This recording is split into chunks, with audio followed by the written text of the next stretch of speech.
भावनाओं को तलाशने और जो गरीब कल्याण की योजनाएं उनको गरीबों तक पहुंचाने, जो डबल इंजन सरकार की तमाम सारी योजनाएं माननीय प्रधानमंत्री श्री नरेंद्र मोदी जी के नेतृत्व वाली केंद्र सरकार और आदरणीय योगी आदित्यनाथ जी के नेतृत्व वाली प्रदेश सरकार, ये दोनों डबल इंजन सरकार बनकर के लगातार बुंदेलखंड के विकास पर फोकस कर रहे हैं। और हमें पूरा विश्वास है कि आने वाले समय में बुंदेलखंड जिस प्रकार से एनसीआर पूरा एक हब बना हुआ है उद्योग का, रोजगार का, विकास का, वैसे ही हमारा ये पूरा बुंदेलखंड उस दिशा में आगे बढ़ेगा। आज इस बात के लिए भी निर्देश दिया गया है कि हम लोग प्रदेश में 3 करोड़ महिलाओं को समूह के साथ जोड़ना चाहते हैं, जिसमें 1 करोड़ महिलाओं को लखपति दीदी बनाना चाहते हैं।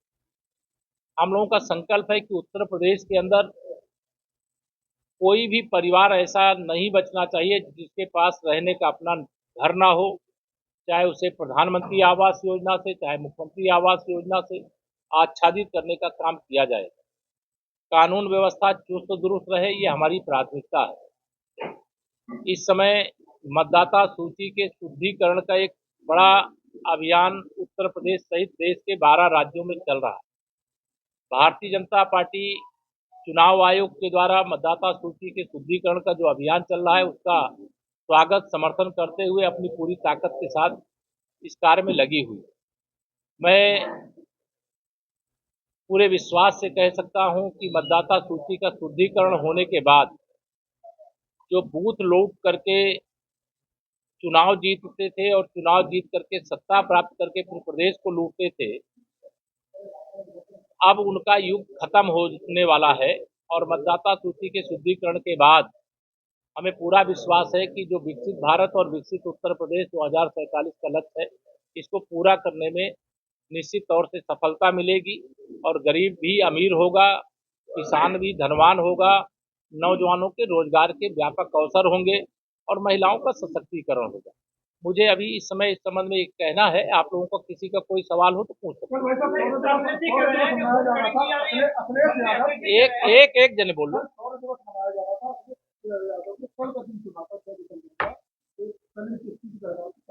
देखिए, श्री अखिलेश यादव जी जब से बिहार चुनाव हार करके आए, उनका मानसिक संतुलन बिगड़ा हुआ। वह लगातार यह मान करके चल रहे थे कि 2024 के लोकसभा चुनाव में जो एक्सीडेंटल रूप से उनको कुछ सीटें भारतीय जनता पार्टी से ज्यादा मिल गई थी, उनको लगने लगा था कि वह उत्तर प्रदेश की सत्ता पर फिर से कब्जा कर लेंगे। मुंगेरी लाल के हसीन सपने देख रहे थे। बिहार में गए थे, उन्होंने वहां भाषण दिया कि अवध में हराए हैं और मगध में हराएंगे। लेकिन बिहार की जनता ने माननीय प्रधानमंत्री मोदी जी के नेतृत्व में, वहां के मुख्यमंत्री श्री नीतीश कुमार जी के नेतृत्व में, भारतीय जनता पार्टी के दोनों जो उप मुख्यमंत्री सम्राट चौधरी जी और विजय सिन्हा जी के नेतृत्व में इतना जबरदस्त समर्थन दिया कि उनकी नींद उड़ी हुई है।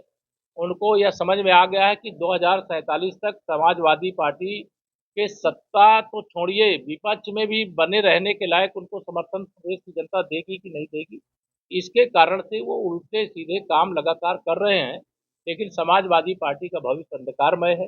आप देख लीजिए बिहार का रिजल्ट जिस दिन से आया है, इसको अन्यथा रूप में नहीं लेना चाहिए, लेकिन जब लोकसभा चुनाव ये जीते तो लाल टोपी वाले और सपा समर्थक जालीदार टोपी वाले चारों तरफ दिखाई देने लगे थे।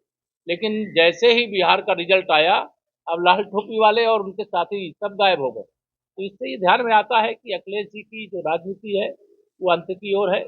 समाजवादी पार्टी का सूर्य अस्त होना है। एक एक व्यक्ति सवाल कर लो यार।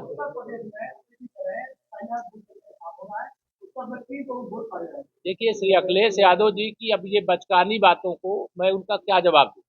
यद्यपि यह सवाल उनको चुनाव आयोग से करना चाहिए। एसआईआर की प्रक्रिया अभी तो फार्म क्यों लिए जमा किया जा रहा है, कौन मतदाता है कौन नहीं है, कौन जीवित है कौन मृतक हो गया है, कौन जहां रहता था वहां रह रहा है, कौन वहां छोड़ करके चला गया है। अभी तो एसआईआर की ये प्रक्रिया है। इस प्रकार के सवाल उठा करके अखिलेश यादव जी हंसी का पात्र बनते, मजाक का पात्र बनते हैं। पहले पूरे विषय का अध्ययन कर ले और उसके बाद वह बोले। हम तो चुनाव आयोग के मतदाता सूची के शुद्धिकरण के अभियान का स्वागत करते हैं और पूरी ताकत से उस पर लगे। हालांकि इसके पहले उन्होंने लोकसभा का दिल्ली चुनाव लड़ा था, क्या कहना चाहते हैं? कौन? हुमायूं कबीर है, छोड़िए हुमायूं कबीर, भाजपा की 2026 वहां सरकार बनने वाली है। जब बाबर के नाम का या बाबरी के नाम का असली ढांचा अयोध्या से ढह गया तो पश्चिम बंगाल में भाजपा की सरकार 2026 में बनने वाली है। ये राम भक्तों का, राष्ट्रभक्तों का अपमान है। बाबर, अरे मस्जिद कोई बनाना चाहता है, हम विरोध नहीं कर रहे, लेकिन बाबर के नाम की कोई बनाएगा तो उसका विरोध ही नहीं होगा, उसका अंत हो जाएगा। हाँ, एक एक व्यक्ति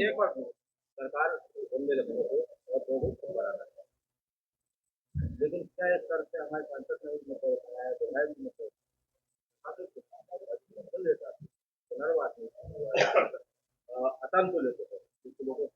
देख लेंगे, उसके लिए बात हुई है उच्च स्तर पे, लेकिन हमारी डबल इंजन सरकार, हमारी सरकार का एक ही लक्ष्य है कि किसानों को कोई नुकसान नहीं होना चाहिए और बुंदेलखंड का विकास भी नहीं रुकना चाहिए। हाँ?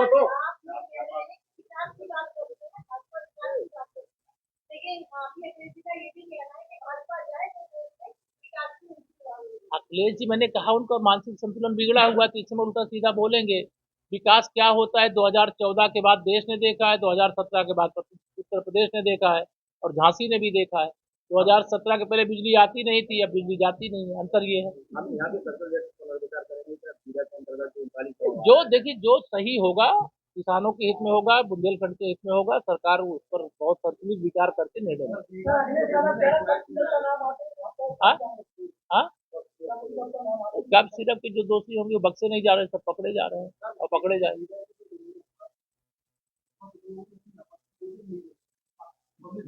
देखिए,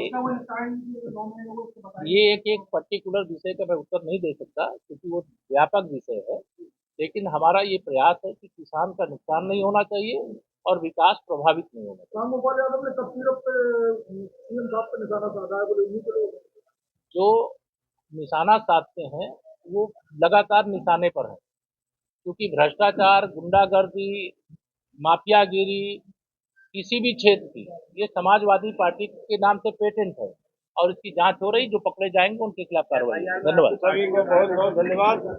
सभी